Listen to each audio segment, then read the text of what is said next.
Alors Jean-Claude, toi qui as connu la rue, je suis complètement cassé parce que ce matin j'ai appris une odieuse agression auprès d'une jeune femme que l'on soutient depuis début novembre, Caroline, et vous l'avez vu sur les vidéos de Donner la main don de soi, s'est fait agresser dans la nuit de samedi à dimanche.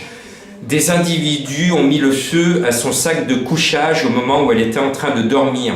C'est tout simplement un acte criminel. Il y a eu des coups de pied, il y a eu des menaces au couteau. Tout cela, ça se passe en plein centre-ville de Lyon.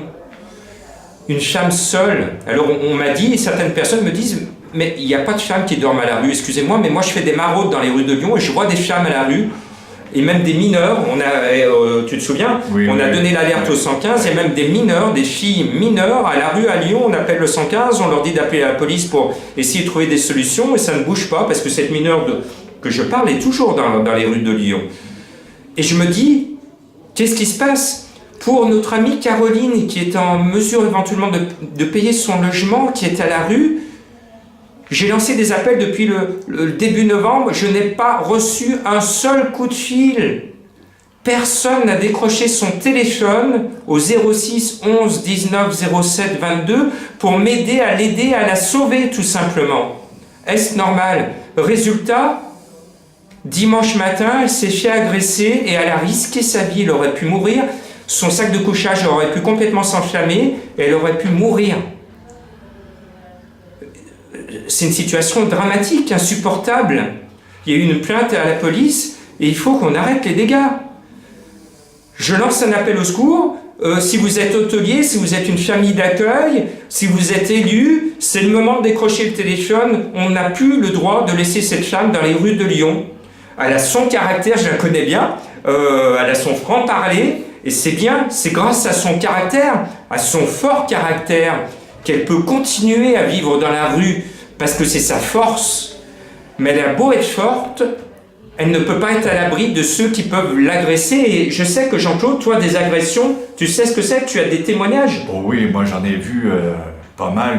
C'est des agressions gratuites, parce qu'en fin de compte, on est devenus des jouets. Parce qu'on ne vaut plus rien en fin de compte sur un trottoir, on n'a plus de personnalité. Et ces gens-là qui nous agressent, ils savent. Et ça, moi, ça me fait de la peine parce que c'est des agressions gratuites, c'est moche, ça me fait mal, ça me fait beaucoup mal. Mais ça, je l'ai connu, c'est pas d'aujourd'hui. J'étais 17 ans dans la rue. Et je vous jure que je me suis ramassé des coups de couteau, j'en ai encore une cicatrice sur le bout du nez. Je me suis attrapé des crachats, je me suis fait taper, je me suis fait... Si j'avais été une femme, je crois que je serais déjà morte depuis longtemps. On ne vous voit pas, on n'a plus de pudeur, et puis mais on est des humains, mon Dieu, qu'est-ce qu'on est foutu, parce qu'on est sur le trottoir, mais on l'a pas demandé. Ça, on veut pas le savoir. Non, on passe, les gens passent, on crache à la figure. Est-ce qu'on a le droit d'avoir un crachat? On n'est pas des humains. Moi, aujourd'hui, je me suis un humain. J'ai un appartement. Je vous jure, je me sens humain. Moi, quand je vais voir les gens qui sont quand je suis la maraude avec Jean-Marc, ça fait tout drôle, j'ai envie de les attraper, de les mettre tous dans mon appartement parce que... Mais je peux pas le faire parce que c'est petit, mais... J'ai honte par où je suis passé parce que je m'aperçois en fin de compte, on est crédule, on est... Les gens, je me demande s'ils sont vraiment humains et dire que ça pourrait vous arriver à tous, à n'importe qui. Et sachez-le bien, ça peut vous arriver demain, en claquant dans les doigts. Ch'tac, vous savez pas, une maladie, chômage. Aujourd'hui, les gens sont endettés. Oh, moi, ça me fait rire parce qu'on fait des dettes encore sur la télévision. Ah, vous voyez, les crédits, c'est super, tout le monde va y aller. On a oublié une chose, c'est qu'un chômage arrive très vite, plus vite qu'on le pense. Surtout aujourd'hui, parce que le boulot, il n'y en a pas. Monsieur Macron, je ne sais pas si vous allez réfléchir un petit peu à l'humanité. Vous le faites, mais pas en France, vous le faites à l'étranger. Mais en France, est-ce que vous pouvez peut-être vous occuper un petit peu des Français qui sont en train de crever sur le trottoir? Parce qu'ils crèvent sur le trottoir. Nous sommes aujourd'hui en 2018. Je crois que là, il est vraiment temps que vous fassiez quelque chose. On ne vous demande pas quelque chose, on ne vous demande pas de vous donner de l'argent, mais de faire quelque chose. De nous recevoir. De nous recevoir, et voilà, d'être exactement. autour d'une table et de pouvoir travailler, parce que M. Macron, le 6 décembre, le jour où je rencontre Jean-Claude, vous nous écrivez, vous avez été alerté de notre appel au secours, vous nous écrivez, vous transmettez notre demande et notre dossier à votre ministre. C'était le 6 décembre. On est aujourd'hui le 6 février et votre ministre n'a pas pris contact avec nous. Est-ce normal, Monsieur le Président? C'est pour ça que M. Macron, on a besoin que ce soit vous qui puissiez nous recevoir.